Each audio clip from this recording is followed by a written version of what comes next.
शृण्वतां स्वकथाः कृष्णः पुण्यश्रवणकीर्तनः हृद्यन्तस्थो ह्यभद्राणि विधुनोति सुहृत्सताम्. This shloka is spoken by Suta Goswami in the first canto of Srimad Bhagavatam. Suta Goswami is explaining the process of devotional service to the sages of Naimisharanya. He describes the various stages of the progress in devotional service. So a devotee progresses from the lowest stage of bhakti to the topmost stage of bhakti. And bhakti actually begins with some shraddha or faith in the process. And how can a devotee acquire that faith? That faith is acquired in the association of devotees and by serving pure devotees. So all this Suta Goswami has explained in the previous shlokas. So bhakti begins with little faith, ado shraddha, and with that faith a devotee associates with other devotees, that is sadhu sangha, and in that association of sadhus he begins the process of pure devotional service, that is called bhajana kriya. So it begins with faith, then association with devotees, and the process of practicing various elements of bhajana. And the next stage is anartha nivritti, or the removal of various unwanted things or material desires from the hearts of the practicing devotees.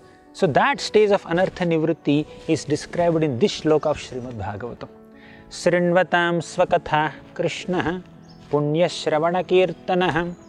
So Suta Goswami says that a devotee who practices bhakti associates with other devotees and hears Krishna Katha in their association. Punya Shravana Kirtanaha. Shravana and Kirtana, hearing about Krishna and chanting the holy names of Krishna or singing about the glories of the Lord, is a very extremely pious activity, very pure spiritual activity. So one has to hear about Krishna and sing the glories of Krishna. Then what happens? Srinvatam swakathaha Krishnaha punya shravana kirtanaha. When one does this, what happens? The Supreme Lord Krishna will enter the hearts of those people who are sincerely hearing and chanting the glories of the Lord. And after entering the hearts of those devotees, what does Krishna do? Hridiyantastho hi abhadrani vidhunoti. Krishna completely cleanses the hearts of those devotees who hear about him, who chant about him. So the hearts of conditioned souls or neophyte practitioners of Bhakti Yoga, so the hearts are still with lot of anarthas or unwanted things like lust, envy, pride, greed. So these are all various unwanted things in the heart. So they need to be removed. So for Krishna to actually permanently sit in our hearts, we need to keep our hearts clean. And how can we clean those hearts? We can clean those hearts by allowing the sound vibration about Krishna enter into our ear holes.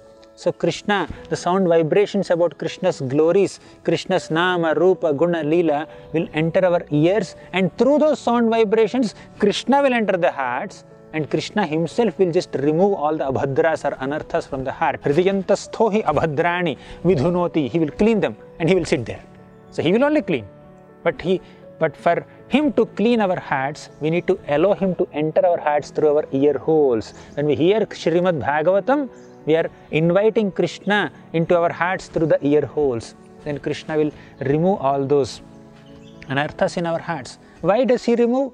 Because he is Suhrit Satam. The last two words of this shloka say that Krishna is Suhrit Satam. Satam means devotees of the Lord. Suhrit means a friend, a well-wisher. Krishna is a dearest well-wisher of all his devotees. So as a sincere, eternal well-wisher, as our friend, Krishna helps us maintain the purity of our consciousness.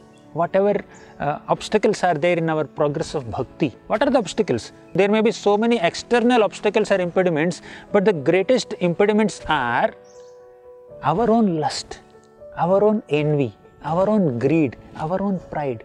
So these are all anarthas which are staying within our hearts and blocking us to come closer to God. So they need to be removed. Who can remove them? Krishna can remove them. And how does Krishna remove them? when we allow Krishna to enter our hearts through hearing the holy names of the Lord, hearing the glories of the Lord. So by doing Shravana and Kirtana, by hearing and chanting, we are allowing Krishna to enter our hearts and help us purify our consciousness. This is the import of this beautiful shloka, very important shloka from the second chapter of the first canto of Srimad Bhagavatam. Hare Krishna. For more such devotional programs, please watch Hare Krishna television. To get this channel, please contact your cable or DTH operator. For more information, please call 8767 845 845.